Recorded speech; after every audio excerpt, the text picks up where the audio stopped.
ज़बानों से गुनगुनाओ दुरूद को। अल्लाहुम्मा सल्ली अला मुहम्मद व अला आलि मुहम्मद कमा सल्लैता अला इब्राहीम व अला आलि इब्राहीम इन्नका हमीदुम मजीद। अल्लाहुम्मा बारिक अला मुहम्मद व अला आलि मुहम्मद कमा बारकता अला इब्राहीम व अला आलि इब्राहीम इन्नका हमीदुम मजीद। मेरे दोस्तों, ये जो मजलिसें मुनाकिद की जाती हैं, इनका जो मकसद होता है, तो कुरान पाक ने उस मकसद को यूं बयान किया, वज़क्किर फ़इन्न ज़िक्रा तनफ़उल मुमिनीन। क्या ईमान वालों, आपस में ईमान का मुज़ाकरा करते रहा करो, ईमान की बातें करते रहा करो, उससे कुछ ना कुछ फायदा होता है। सबसे बड़ा फायदा यह है कि ईमान की बातें सुनने से हमारे ईमान में रोशनी पैदा होती है। ईमान की जो कमजोरी होती है तो वो दूर हो जाती है, उसके अंदर कुछ ताकत आती है। जैसे इंसान अगर भूखा हो तो उसे दोपहर में खिला दिया तो कुछ ताकत आ गई, शाम में खिला दिया तो फिर ताकत आ गई। और अगर इंसान को कुछ ना दिया जाए, ना कुछ खिलाया जाए, महीनों गुजर जाए इसी तरह, तो तुम खुद ही बता दो कि वो 4 पैसे लग जाएगा कि नहीं लग जाएगा? यकीनन लग जाएगा। यही हाल ईमान का भी होता है। ईमान बढ़ता भी है और ईमान घटता भी है। इसमें दोनों काम होते हैं, ईमान बढ़ता भी है और ईमान घटता भी है। अल ईमान यज़ीदु व यनकुस। घटता कब है? जब इंसान गुनाह करने लगता है तो फिर ईमान घटने लगता है। क्यों? इसलिए कि ईमान एक नूर है, रोशनी है, और गुनाह वो एक तारीकी है, अंधेरा है। जब यहां यूं समझो कि हजारों बल्ब जले हुए हों, पहले एक बल्ब बुझाओ तो कुछ ना कुछ रोशनी मध्यम पड़ेगी, फिर दूसरा बुझाओ, फिर तीसरा बुझाओ, चौथा बुझाओ, एक एक करके बुझाते चले जाओ तो अंधेरा हो जाएगा। ऐसे ही ईमान का मसला है। ईमान एक रोशनी है, उस रोशनी को अगर बरकरार रखना है तो पावर हाउस से उसे लाइट, उसे बिजली देनी पड़ेगी, तब वो रोशनी रहेगी। अगर पावर हाउस से उसे आप बिजली नहीं देंगे तो रोशनी खत्म हो जाएगी। अब पावर हाउस क्या है? पावर हाउस यही दीनी मजलिसें हैं। ये दीनी मजलिसें जो होती हैं तो ये पावर हाउस होता है। इसके जरिए हम अपने ईमान को रोशनी, बिजली सप्लाई करते हैं, और जितनी ज्यादा पावर की बिजली हम देंगे तो उतनी ज्यादा हमारी रोशनी भी ज्यादा होगी। जितनी पावर कम देंगे उतनी रोशनी कम हो जाएगी। ये तो हम दुनिया में रोजाना देखते हैं कि डिम भी होती है, बल्ब इतने इतने से जलते हैं, बिल्कुल पता भी नहीं चलता, चिराग की तरह। और कभी बल्ब जलते हैं तो आंखें खैरा हो जाती हैं कि उसकी तरफ इंसान देख नहीं सकता। तो जैसी पावर हाउस से बिजली दोगे वैसे ही आगे बल्ब जलेंगे, और दोगे ही नहीं तो बल्ब बंद हो जाएंगे, अंधेरा छा जाएगा। इसलिए फरमाते हैं कि ये दीनी मजलिसें, दीनी मुज़ाकरा आपस में करते रहा करो। और दीनी मुज़ाकरे के लिए सहाबा की जिंदगी से तो ये मिलता है कि सहाबी एक सहाबी का हाथ पकड़ा करते थे कि आओ बैठो, हम अपने ईमान को ताज़ा करें, आओ बैठो, हम अपने ईमान को ताज़ा करें। एक दूसरे का हाथ पकड़ के बैठ जाया करते थे कि आओ बैठो, हम अपने ईमान को ताज़ा करें। तो वहां बहुत बड़ी मजलिसों के दिन सिर्फ आप हो गए और मैं हो गया, बस 2 हो गए तो आपने कुछ बात बता दी, मैंने कुछ बात बता दी, अपनी गलती आपने बता दी, मैंने बता दी, दोनों ने मिलकर उसका किसी तीसरे से हल तलाश कर लिया। अगर खुद मालूम नहीं, किताब पढ़ ली कोई, उसमें देख लिया। सहाबा ऐसे ही करते थे, वहां जलसे नहीं होते थे। हजरत हंज़ला रज़ियल्लाहु ताला अन्हु परेशान हो गए, और परेशानी किस बात पर हुई? इस बात पर हुई कि उन्हें जब वो आप सल्लल्लाहु अलैहि वसल्लम की मजलिस में होते थे तो अपने दिल की कैफियत उन्हें कुछ और लगती थी। ईमान बिल्कुल ऐसा लगता था जैसा कि अल्लाह सामने बैठे हों, बिल्कुल ऐसा लगता था। एक अजीब सी लुत्फ और दिल को एक तस्कीन और ठंडक महसूस होती थी। और जब ये आप सल्लल्लाहु अलैहि वसल्लम की मजलिस से उठकर घर आया करते थे तो वहां आने के बाद में वो मजा खत्म हो जाया करता था जो आप सल्लल्लाहु अलैहि वसल्लम की मजलिस में होता था। जैसे मस्जिद में जाओगे, नमाज पढ़ोगे, कुरान की तिलावत करोगे तो रूह को एक सुकून मिलेगा और बड़ा अच्छा लगेगा आपको। और मस्जिद से निकल के घर जाओ तो वो नूरानी जो माहौल था मस्जिद का वो घर में नहीं मिलेगा, तो वहां वो लज्जत नहीं आएगी जो मस्जिद में आ रही थी रूह को। ऐसे हजरत हंज़ला भी, तो हजरत हंज़ला ये रज़ियल्लाहु ताला अन्हु ये सोचने लगे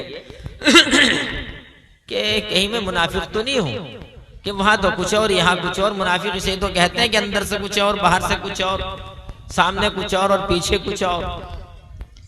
तो ये सोचकर कि आप सल्लल्लाहु अलैहि वसल्लम से कहूंगा इसको जाकर बात क्या है, निकल पड़े। बीच में हजरत अबू बकर सिद्दीक रज़ियल्लाहु ताला अन्हु मिल गए। क्या बात है भाई, कहाँ जा रहे हो? हजरत हंज़ला से पूछने लगे। तो उन्होंने कहा कि बस मामला कुछ अजीब सा है, मेरा तो ईमान का मुझे कुछ पता ही नहीं चल रहा। आप सल्लल्लाहु अलैहि वसल्लम के सामने बैठता हूं तो कुछ और मजा, और घर आके वो लज्जत नहीं रहती। ये तो निफाक है हमारे अंदर। तो हजरत अबू बकर सिद्दीक रज़ियल्लाहु ताला अन्हु कहने लगे कि ये तो मेरा भी हाल है, इस बीमारी का बीमार तो मैं भी हूं, ये तो कैफियत मेरी भी है। वहां कुछ और यहाँ कुछ और। तो फिर वो भी कहने लगे तो फिर मुझे भी खतरा है कहीं मैं भी मुनाफिक ना हो। चलो दोनों चलते हैं आप सल्लल्लाहु अलैहि वसल्लम के पास। देखो ये मुज़ाकरा हो रहा है ईमान का। वहां बहुत बड़ा मजमा नहीं था, धूप में चले जा रहे हैं, अकेले मिले और अकेले उन्हें मिले, दोनों आपस में ईमान का मुज़ाकरा कर रहे। जैसे आजकल के लौंडे अगर नौजवान मिल जाए तो सबसे पहले यही पूछेंगे कि सचिन तेंदुलकर ने कितने रन मारे और उसने कितने विकेट गिराए और वो जीत गया या हार गया। ऐसी ऐसी बातें जहां भी मिलेंगे वो एक दूसरे को, वो से मिला वो से मिला, सबसे पहले यही सवाल कि घुगाड़ का मेले में क्या देख के आया, क्या क्या हो रहा। जो उसकी बातें वही पूछेगा, उसी का मुज़ाकरा करेगा। ऐसे ही अहले ईमान की सिफत ये है कि वो जहां भी मिलेंगे आपस में तो वो दुनियावी बातें नहीं करते, वो तो ईमान की बात करते हैं। और उससे मैंने आपको बताया कि असल में वो हर वक्त अपनी रोशनी को बिजली सप्लाई करते हैं ताकि ये बल्ब ईमान के बुझ ना जाए। दोनों हजरात पहुंच गए आप सल्लल्लाहु अलैहि वसल्लम की खिदमत में, जाकर कहा कि ऐसी ऐसी कैफियत है हमारी, आप कुछ इलाज बताएं। आपने फरमाया सल्लल्लाहु अलैहि वसल्लम ने कि देखो ये कोई ऐसी खतरे की बात नहीं है, अगर तुम्हारी वही कैफियत घरों में जाकर भी रहे जो यहाँ रहती है मेरे सामने, तो फरिश्ते तुम्हारे बिस्तरों पर जाकर तुमसे मुसाफे करने लगे। ये तो हाल ढल हाल मामला है, कभी वो कैफियत, कभी ये कैफियत, कभी वो कैफियत, कभी ये कैफियत। इसी कैफियत में तो अल्लाह आजमाते हैं बंदे को। एक ही कैफियत तो सिर्फ फरिश्ते की रहती है, याद रखो। इंसान की एक हालत कि जैसा वो मस्जिद में और जैसा वो नमाज की हालत में था, मजा आ रहा था, वो ही हालत उसे हमेशा रहे, ये तो इंसान के बस में है ही नहीं। उसके अंदर ये सिफत रखी नहीं अल्लाह ने। ये सिफत तो फरिश्तों की है कि उनके यहाँ हमेशा इताअत, हमेशा नेकी, हमेशा अल्लाह की मोहब्बत में मरना और डूबना फरिश्तों के लिए यही है। उन्हें दूसरी कैफियत उन पर आती नहीं, दूसरी हालत उन पर आती नहीं, एक ही हालत रहती है उनकी। मगर मुसलमान पर एक हालत नहीं रह सकती, याद रखो। ये दो हालतें आएंगी। मगर अल्लाह ने जो इंसान को फरिश्तों से भी बढ़ाया, इस पर गौर करो कि फरिश्तों से क्यों बढ़ाया इंसान को अल्लाह ने। हालांकि इंसान फरिश्तों से ज्यादा वो अल्लाह की इबादत नहीं कर सकता है, याद रखो ये बात। फरिश्तों से ज्यादा इंसान इबादत नहीं कर सकता है। फिर भी फरिश्तों से आगे इंसान क्यों बढ़ा? बस इसीलिए बढ़ा कि इस फरिश्ते के अंदर दो पहलू नहीं, दो कैफियत नहीं, उसके दो रुख नहीं। उसके दिल में तो एक ही चीज है, एक ही उस पर हालत आती है, अच्छी अच्छी, बुराई आती नहीं। बंदे के अंदर दोनों चीजें अल्लाह ने रखी, अच्छी भी और बुरी भी। जब वो अच्छी मजलिसों में बैठेगा तो उसकी वहां रूह को सुकून मिलेगा, उसके ईमान में ताजगी आएगी। और जब वो बाहर निकलेगा तो वहां शैतानी ताकत होगी, तो फिर उसके अंदर जो दूसरी ताकत है वो जागेगी, बुराई करने वाली। अब अल्लाह इसी में आजमाते हैं बंदे को कि ये मस्जिद में जैसा था, फिर उसे बाहर भेजते हैं अल्लाह, जा अपने घर जा, खेत में जा, अपनी तिजारत में जा, लोगों के बीच में जा, वहां भेजते हैं। और वहां भेजने के बाद फिर अल्लाह उसका इम्तिहान लेते हैं कि देखता हूं ये उसी में उलझ कर रह जाता है या फिर मेरी तरफ आता है कि नहीं आता। ये आजमाइश होती है, इसलिए अल्लाह दोनों हालतें हमारे ऊपर भेजते रहते हैं। तो अब इंसान का कमाल ये है कि जब भी वो बुराइयों में फंसे, जब भी उसकी दिल की कैफियत बदले, तो समझ ले कि उसका ईमान का जो ग्राफ है, जो उसका मेयार है, वो गिर रहा है। तो उसे चाहिए कि जब वो खेत में 10 घंटे रह गया, 5 घंटे रह गया, तो उसे वो मजा नहीं आ रहा है जो मस्जिदों में था। तो अब उसे फौरन चाहिए कि मेरे बल्ब की रोशनी धीमी पड़ रही है, मध्यम हो रही है, डिम हो रही है। उसे चाहिए कि फौरन वो अल्लाह की तरफ आ जाए, ताकि वो रोशनी फिर आ जाए, पावर हाउस से फिर लाइट मिल जाए। गौर करो, अल्लाह ने 5 वक्त की नमाज रखी है। अब आप इस बात पे गौर करो कि अल्लाह ने ये 5 वक्त की नमाज क्यों रखी। भाई 5 वक्त की नमाजों में और सुन्नतों की तो 51 रकातें बनती हैं, अगर सारी जोड़कर देखोगे, और फर्जों की जोड़ लो, 2, 4 और 4 8 और 4 12 और 3 15 और 2 17 रकातें फर्जों की हो रही। ये कुल है। अगर अल्लाह को इतनी रकातें पढ़वानी थी सुन्नतों की और फर्जों की सारी लगाकर, यही 80 रकातें तकरीबन अगर अल्लाह को पढ़वानी थी, तो बंदे को हुक्म हो जाता कि सारे काम छोड़ के 1 घंटे के लिए मेरे दरबार में आना और 80 रकात पढ़ना और चले जाना, फिर कुछ भी करना चाहिए 23 घंटे में। ऐसा हो सकता था अल्लाह की तरफ से? तो फिर हम क्या करते और आप क्या करते कि 1 घंटे के लिए आकर बैठ जाते और रकातों पर रकातें पढ़ते और 80 पढ़ी और चले गए। अल्लाह भी खुश और हमारा भी काम बन गया, 23 घंटे खाली हम। मगर अल्लाह ने ऐसा नहीं किया। इस पे गौर करो कि अल्लाह ने ऐसा क्यों नहीं किया। अल्लाह थोड़ी देर के बाद बुलाते हैं, थोड़ी देर के बाद बुलाते हैं अल्लाह। सुबह को सारी रात का पड़ाया सोया हुआ जब उठा तो अल्लाह ने कहा मेरे पास आ जा, वहां बुला लिया। फिर उसे कहा कि जा अच्छा काम काज में लग जा, 2-4 घंटे काम करा, फिर बुला लिया। फिर कहा कि जा अच्छा फिर काम कर ले। अब फिर 2-4 घंटे नहीं, अब के 1-2 घंटे में ही बुला लिया, असर का वक्त तो जल्दी हो जाता है। फिर चला गया, फिर 1 ही घंटे में बुला लिया, मगरिब का वक्त और भी जल्दी हो जाता है। इस पे बारे में गौर करने से ये बात मालूम होती है कि इंसान जब सुबह को कारोबार में निकलता है तो सुबह की ताकत कारोबार में लगने की उसकी ज्यादा होती है। तो वहां वो पूरी ताकत के साथ कम से कम 5-7 घंटे काम करेगा, 5 घंटे काम करेगा। तो अल्लाह ने जब उसने पूरी ताकत अपने काम पे लगा दी और पूरा उधर लग गया, तो उसकी दुनिया भी बन गई, 5-7 घंटे काम कर लिया। अब अल्लाह ने उसे कहा कि देख दुनिया में उलझ के तेरा ईमान भी कमजोर पड़ गया होगा, वो तेरे ईमान की रोशनी भी मध्यम पड़ गई होगी, आजा जल्दी से आजा। जोहर के लिए बुला लिया और बैटरी चार्ज की ईमान की और फिर भेज दिया। अरे भाई स्विच पे जब मोबाइल की बैटरी कमजोर पड़ती है तो बार बार लगाते हैं नहीं। अब डिम पड़ गए तो फिर लगा दिए, बैटरी खत्म हो गई तो फिर लगा दी। अल्लाह ऐसे हमारी ईमान की बैटरी को ताजा करते रहते, हमारे ईमान पे रोशनी भेज। ऐसा अच्छा इंतजाम बनाया अल्लाह ने कि 4 घंटे के बाद फिर मेरे बंदे को देखा कि बंदा मेरा उलझ गया इधर उधर, ईमान इसका कमजोर होने जा रहा है, फिर बुला लिया, आ जल्दी से आ तेरे ईमान की रोशनी में तेज कर। 4 रकात पढ़वाई, फिर कहा जा बस, फिर तेरा ईमान मजबूत। ये है बार बार। इसीलिए इससे मालूम होता है सारी इबादतों से कि अल्लाह ईमान की रोशनी को इंसान के ऑटोमेटिक उसे पावर देते रहते हैं। अंदर की ख्वाहिशात की पावर उसके लिए पूरी 1 साल के बाद 1 महीना रखा अल्लाह ने। 1 महीना कि 1 महीना रोजे रखवाए, वरना अल्लाह तो कहते कि 6 महीने रोजे रखो, 6 महीने भूखे रहो, अल्लाह का हुक्म मानना पड़ता। और अगर अल्लाह ये कह देते कि पूरी जिंदगी रोजे रखने, तो ये भी मानना पड़ता, उसका हुक्म तो मानना ही है। लेकिन अल्लाह ने 1 महीने के लिए हमें बुलाया रोजे रखने के लिए। क्यों?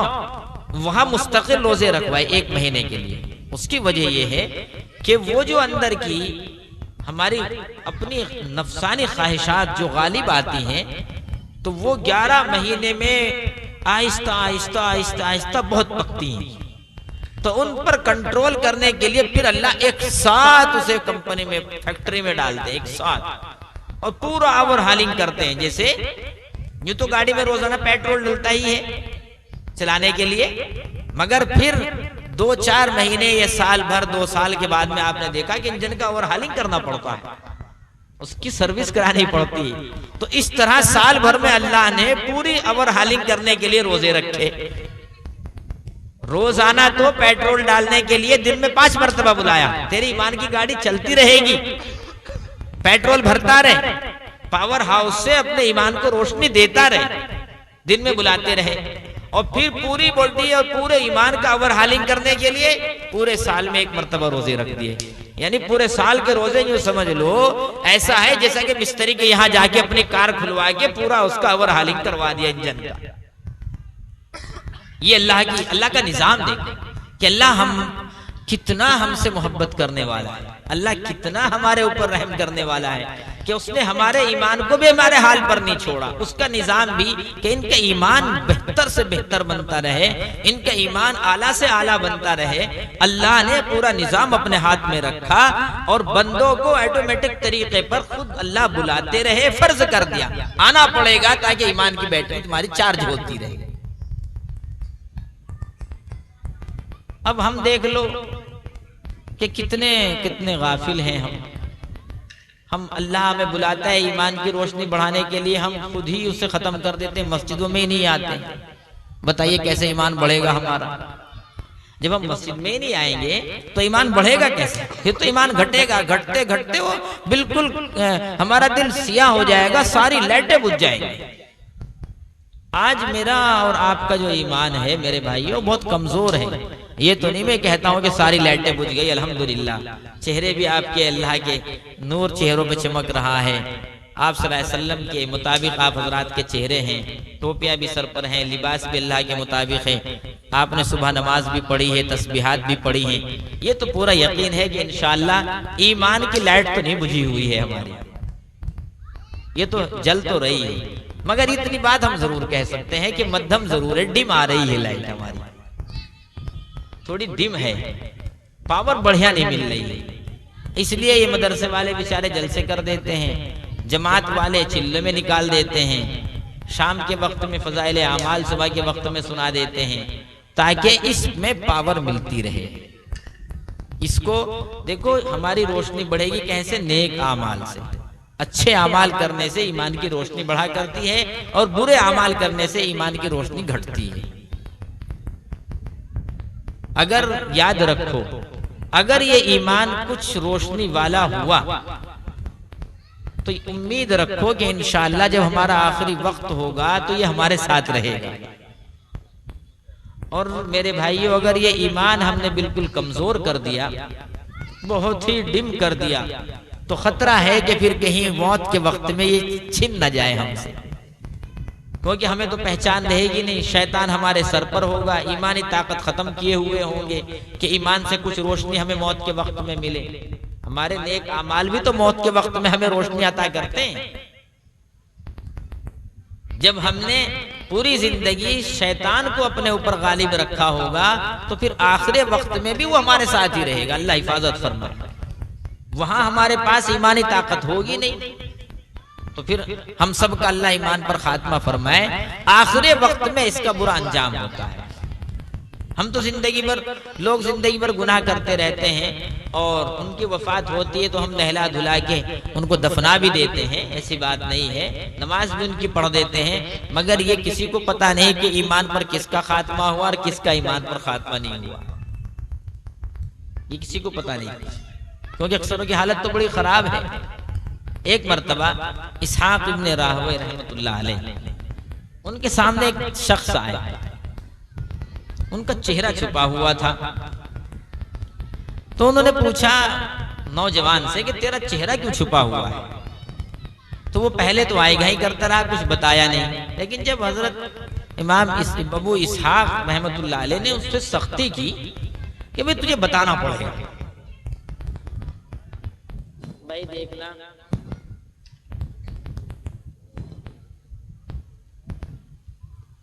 रसीद ले लो मदरसे की। ओ भाई रसीद दे दिए ना,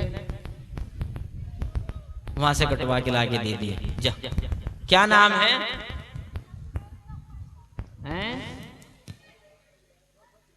शौकत अली। भाई शौकत अली के नाम से रसीद कटवा के लाके दे।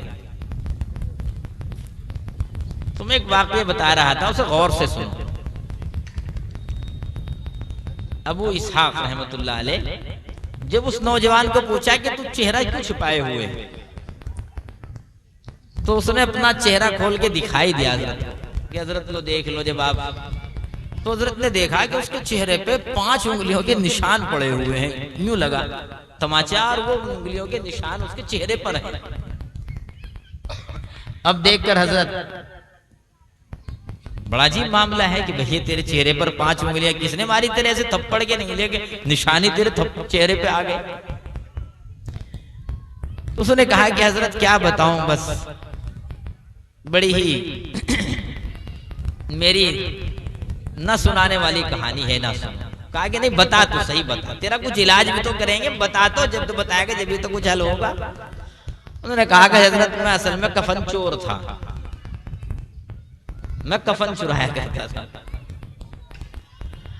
एक दिन कहा उसने कि बात नहीं हुई एक दिन कि मैं कब्र को मैंने फाड़ा, वो औरत की कब्र थी, किसी अल्लाह वाली की कब्र होगी। तो जब मैं उसके कफन को उतारने लगा तो उसने बहुत जन्नारदार तमाचा मेरे चेहरे पे लगाया कि उसके उंगलियों के निशान मेरे चेहरे पे पड़ गए। और अब मैं परेशान हूं, इसे छुपाए फिरता हूं, अल्लाह मेरे इस गुनाह को किस तरह माफ फरमाएंगे। उन्होंने कहा कि तू एक काम कर, एक बहुत बड़े आलिम दीन हजरत इमाम औज़ाई रहमतुल्लाह अलैह यहाँ हैं, उनके पास चला जाए। गौर से सुनो, बड़ी अजीब बात है। ये बेचारा वहां पहुंच गया तो इमाम औज़ाई रहमतुल्लाह अलैह ने उनसे ये मालूम करा कि चलो जो इलाज है वो तो है ही, भाई गुनाह का इलाज तो तौबा और इस्तगफार ही है, इसके अलावा क्या हो सकता है। लेकिन हमें एक बात बताओ तुम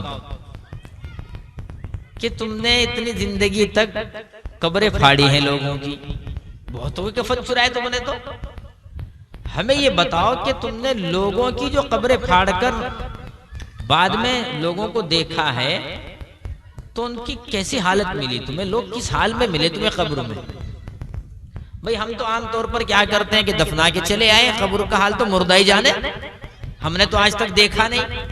तो आपने फरमाया कि तूने तो कब्रें फाड़ फाड़ के देख रखी हैं, तो तुझे यूं बता कभी क्या नजर आया तुझे कब्र में? मुर्दे कैसे नजर आए तुझे? ओफो, उसने बड़ा है अजीब, सुन के भी रोंगटे खड़े हो जाते हैं। उसने ये कहा कि हजरत जितने लोगों की मैंने कब्रें फाड़ी हैं, 1-2 को छोड़कर सारे मरने वालों के चेहरे मुझे बैतुल्लाह से दूसरी तरफ मिले। चेहरे फिरे हुए थे सबके, सबके चेहरे फिरे हुए।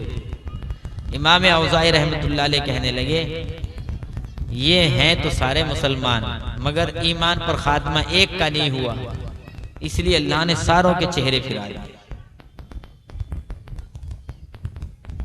क्या पता मेरे भाई किसका क्या। अल्लाह हम सब का ईमान पर खात्मा फरमा। ये दुआ किया करो हमेशा कि अल्लाह हमारा ईमान पर खात्मा। मेरी और आपकी जिंदगी की मेहनत आखिरी वक्त में है, बस वहां अगर हम पास हो गए, कामयाब हो गए तो कामयाब हैं, और अगर वहां शैतानी ताकतें गालिब आ गई, अल्लाह हम सब की हिफाजत फरमाए। देखो अगर कुफ्र पर खात्मा हो गया तो बड़ा मुश्किल मामला है। इसलिए बार बार बात कही जाती है कि भाई देखो इस ईमान को कमजोर ना करो, ताकि मौत के वक्त में एक ईमान हमारे साथ रहे और उसकी ताकत हमारे साथ रहे, शैतानी ताकत कमजोर रहे। इसलिए से ईमान को कमजोर ना होने दिया करो, मजबूत रखा करो। आज तो हमने अपने दिल में, हजरत अभी वो मास्टर अब्दुल सत्तार साहब फरमा रहे थे कि दुनिया दुनिया दिल में घुस गई, इसीलिए ईमान कमजोर कर लिया, अल्लाह की मोहब्बत खत्म हो गई, नाफरमानियां अल्लाह की आ गई। देखो नाफरमानियां और गुनाह जो इंसान से होता है ना, तो उसका एक ही सबब होता है, गुनाह करने का एक ही सबब होता है कि इंसान के दिल में अल्लाह की अजमत और उसकी मोहब्बत नहीं होती, दुनिया की मोहब्बत होती है। हमेशा याद रखो, दुनिया की मोहब्बत ही इंसान से गुनाह कराती है, और अल्लाह की मोहब्बत ये हमेशा इंसान से गुनाह खत्म छुड़वाती है। अरे भाई हम सूद क्यों खा रहे हैं? दुनिया की मोहब्बत, झूठ क्यों बोल ले दुनिया के लिए? कारोबार में झूठ बोल ले, वैसे झूठ बोल ले, क्या क्यों बोल ले? दुनिया के लिए तो बोल ले। एक भाई दूसरे भाई का हक क्यों मार रहा? सिर्फ दुनिया की मोहब्बत में। एक दूसरे का कत्ल क्यों हो रहा है? सिर्फ दुनिया की मोहब्बत में। ये दुनिया की जाहिरी चमक दमक नजर आती है बस। नमाज क्यों छोड़ रहे? सिर्फ दुनिया की मोहब्बत में।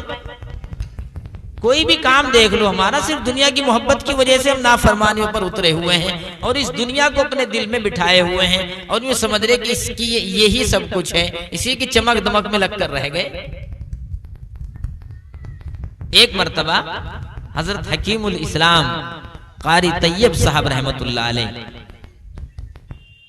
उन्होंने एक वाकया बताया कि वो किसी एक अल्लाह वाले की खानका थी,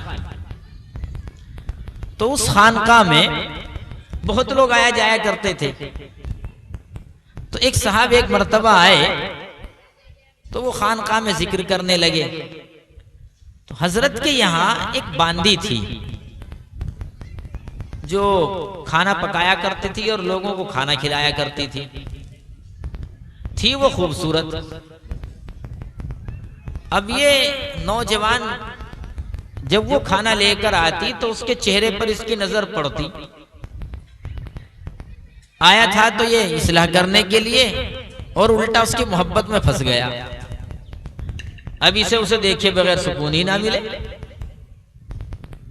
अब जब हजरत की खिदमत में ये मजलिस में पहुंचता है तो हजरत देख के समझ गए कि इसका दिल तो बदला हुआ है। अल्लाह वालों को तो नजर आ जाती हैं चीजें कि मेरी मजलिस में आने वालों के तो चेहरे बदल जाते हैं, मगर इसके ऊपर कैफियत आ नहीं रही है, क्या बात है? तो हजरत ने तहकीक की तो पता चला कि ये इसके चक्कर में है, इसकी मोहब्बत नहीं निकल रही है, इसे सब कुछ इसे समझे बैठा है।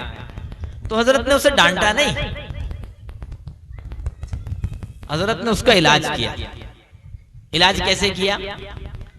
अपनी उस बांदी को बुलाया और डॉक्टर के यहां से जमाल घोटा या कुछ भी दस्त लगाने की दवा मंगवाई हजरत ने और उस बांदी को खिला दी। अब वो जाहिर बात है कि इतनी तेज दवा आदमी खाएगा तो दस्त पर दस्त, पूरा पानी बदन का निकल जाएगा।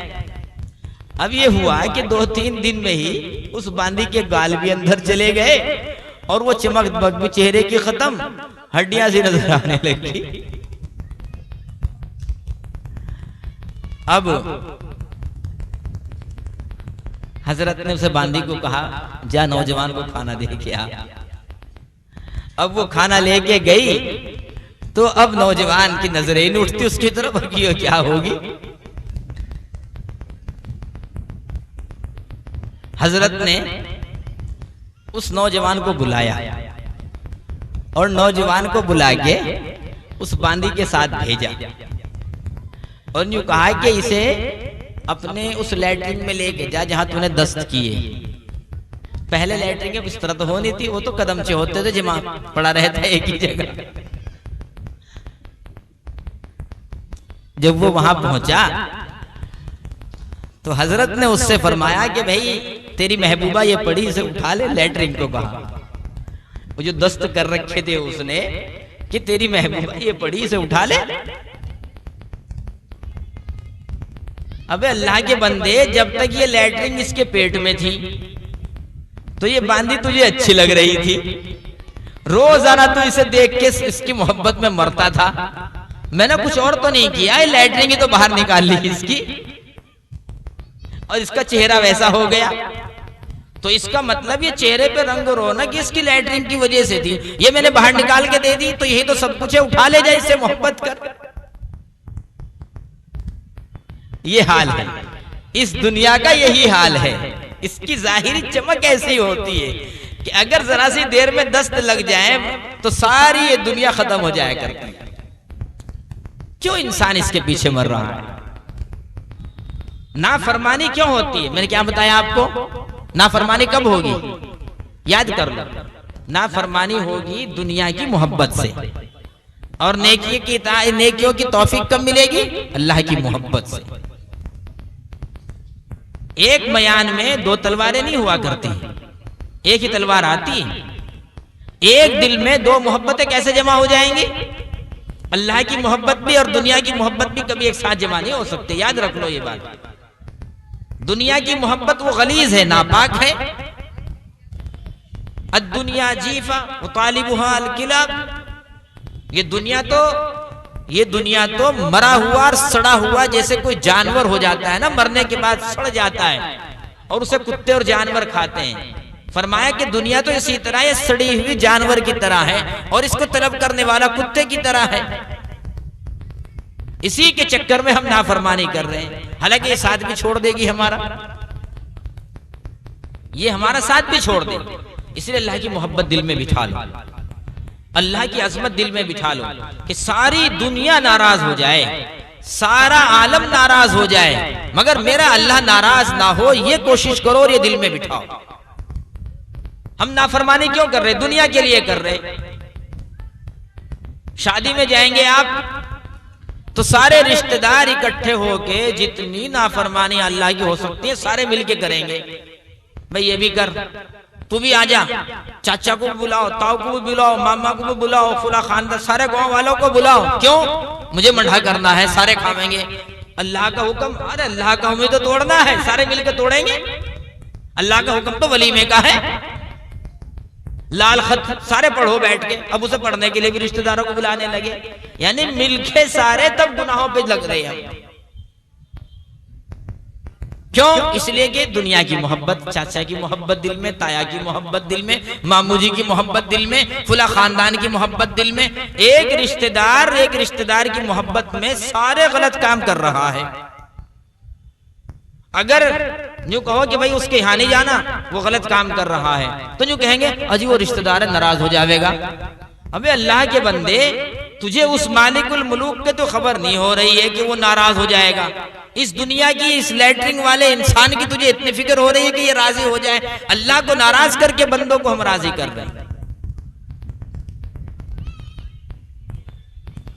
लोग समझे मुझे महरूम वक़ारो तमकी, लोग समझे मुझे महरूम वक़ारो तमकी, कहीं वो ना कह दे मेरी बज़्म के काबिल ना रहा। ये ना करो, दुनिया की मोहब्बत दिल से निकालो तो इंशाअल्लाह नाफरमानियां नहीं होंगी। सारे झगड़े इसी वजह से। अल्लाह की मोहब्बत दिल के अंदर बिठाओ, ये दुनिया तो बहुत जल्द खत्म हो जाए, इसका कोई भरोसा नहीं। एक बादशाह थे, वो एक मर्तबा शिकार के लिए निकल गए। बादशाहों की आदत हुआ करती थी। अब चलते चलते काफी दूर जब वो निकल गए तो उनका जो साथ में पानी था वो भी खत्म, खाने का जो सामान था वो भी खत्म। अब बुरी हालत, एक प्याला पानी पीने को तरस रहे हैं। कोई सामने से साहब नजर आए जंगल में, उनके हाथ में पानी देखा तो उन्होंने कहा अल्लाह के बंदे पानी पिला दे। उसे क्या पता कि ये बादशाह है, उसने कहा भाई पानी तो पिला दूंगा मगर मुझे देगा क्या पानी के बदले? उसने कहा मैं बादशाह हूं, तुझे आधी बादशाही दे दूंगा, खजाना आधा तेरा है, मगर पानी पिला दे, हालत खराब हो रही। वो तो भूल गया कि भाई और क्या चाहिए, ले भाई पी ले, एक गिलास पानी पिला दिया उसने। उसने कहा भाई ठीक है, आ जाइए मेरे महल में आ जाइए और अपना आधा खजाना लेते जाना आगे। अब ये बादशाह थोड़ी देर इसने आराम किया। आराम करने के बाद में आपको पता है कि जो आदमी पानी पीता है तो थोड़ी देर के बाद पेशाब बन के वो नीचे आ जाता है। अब इसने पिया तो थोड़ी देर के बाद आराम किया, वो पेशाब बन के नीचे आ गया। अब ये पेशाब करने के लिए बैठता है, अब वो पानी पेशाब बाहर ही नहीं निकल रहा है, वो पेशाब बाहर ही नहीं आ रहा। अब इसके दर्द हो रहा है, परेशान। फिर इधर उधर भागा तो देखा कि वही साहब फिर सामने आ गए। उन्होंने कहा भाई वो तूने पानी पिलाया था, मुझे तो पता नहीं क्या हो गया, और मैं हो सके मैं इतना लंबा सफर किया और अंते यूं होगी हूं और मसाना यूं होगा। इंसान ये सोचता है, बंद लग गया, यार कोई ऐसी चीज बता दे मेरा पेशाब हो जावे। उसने कहा कि हाँ बता तो दूंगा मगर देगा क्या? आधी बची वो भी ले लिए, आधी बची थी, आधी तुझे पहले नहीं दी थी, वो भी ले लिए मगर पेशाब करा दे। उसने बताया कुछ नुस्खा, उसने बेचारे ने, उस बादशाह को पेशाब हो गया। अब बादशाह उसका मोहसिन, चल भाई ले ले, सारी तेरी हो गई, चल अपने घोड़े घड़े आंक ले, सारा माल तेरा लेके आया। वो तो अल्लाह का भेजा हुआ फरिश्ता था। उसने कहा ओ बादशाह, जो बादशाहत और जो तेरा खजाना, एक गिलास पानी पीने में और उसे बाहर निकालने में जो एक तेरा खजाना सारा चला गया, मुझे ऐसे खजाने की जरूरत नहीं। तेरी सारी हुकूमत, तेरा सारा खजाना एक गिलास के पीने और उसे निकालने में चला गया, मुझे ऐसी दुनिया की जरूरत नहीं। क्या करूंगा इसका? सोचता नहीं इंसान। जवानी का घमंड है, खूब इतरा रहा है, पैसे का घमंड है, खूब इतरा रहा है। कुछ पता नहीं कितने बादशाहों को फकीर होते हुए आपने देख लिया है दुनिया में, और कितने फकीरों को बादशाह होते हुए आपने अपनी आंखों से देख लिया। अजी वो फुला कुछ भी नहीं था 10 साल पहले, और आज देखो अजी इतना बड़ा हो गया। हमारा मिर्जापुर का वो जो MLC साहब हैं, इकबाल साहब, क्या थे वो 15-20 साल पहले? कुछ भी नहीं। आज लोग उन्हें कहते हैं कि पहले कुछ भी नहीं, और वाकई कुछ नहीं थे। और आज देखो कि वजीर आला उनके पास बैठते हैं, जो उन्हें कोई, जो उनकी कौम का नाम लेना नहीं चाहते थे, आज बड़ी बड़ी कौम वाले उनको अपनी लड़कियां दे रहे हैं। हमारे गांव के हैं मिर्जापुर के, नाम बता दूं कि ऐसे खानदान वालों ने अपनी लड़की उन्हें दी कि आपको ताज्जुब होगा कि इतने बड़े खानदान ने उसे दे दी, जिनका नाम लेना पसंद नहीं करते थे। क्यों? वहां तो दुनिया की कदर है ना, बस वो खुद नहीं सोच रहे कि ये दुनिया है क्या चीज, कुछ भी नहीं। चंद दिन की है, ये रह जाएगी, खाली हाथ आए खाली हाथ चले गए। इंसान जब पैदा होता है तो उसकी मुट्ठी बंद होती है, और जब इंसान जाता है तो उसके हाथ खुले हुए होते हैं। उलेमा ने इसी में यही मसलिहत लिखी कि इंसान जब आया है तो मुट्ठी बंद है। इससे इस बात की तरफ इशारा है कि जब ये आया दुनिया में तो दुनिया में आकर ये माल बटोरने के चक्कर में रहेगा, खूब जमा करेगा खूब, और जब मरा तो अल्लाह ने यूं कर दिया हाथ। जिसे हमारे मौलाना फरमा रहे थे कि एक बादशाह ने कहा था कि मेरा जब मैं जाऊं तो मेरे हाथ बाहर निकाल देना कब्र से, ताकि लोगों को देख के नसीहत हो कि मैं पूरी दुनिया का बादशाह खाली हाथ जा रहा हूं। तो अल्लाह यही दिखाना चाहते, देख पूरी जिंदगी इसके चक्कर में लगा रहा, हरीस बन के आया था और जा रहा है तो यूं है हाथ इसके, किसी के हाथ में नहीं होते हैं। इसलिए मैंने आपको एक बात बताई, गुनाह क्यों होते हैं? बोलो। अरे भी तो बताया भाई, गुनाह क्यों करता है इंसान? अल्लाह की मोहब्बत में या दुनिया की मोहब्बत में? इसे दिल में बिठा लो नुस्खे को। अल्लाह की मोहब्बत वो इंसान से नेक अमाल कराएगी, और दुनिया की मोहब्बत वो इंसान से बुरे अमाल कराएगी। इसीलिए सबसे पहले दिल से इसी चीज को निकालो, खाली करो। दुनिया की मोहब्बत अपने दिल से बिल्कुल निकाल के खत्म कर दो। और जो कुछ हो गया उसके लिए तौबा और इस्तग़फ़ार कर लो। आज से इरादा कर लो, करो। अस्सलामु अलैकुम वरहमतुल्लाहि वबरकातुहू। हमारे यूट्यूब चैनल पर आप तमाम हज़रात का खैर मक़दम है। हर तरह के दीनी इस्लाही हमदो नातो नज़्म गबत मरसिया सुनने के लिए हमारे चैनल को ज़रूर सब्सक्राइब करें, लाइक और शेयर भी फरमा दें और कमेंट में अपनी राय भी ज़रूर दें। उसके दिल की ये हसरत बड़ी चीज है, उसके दिल की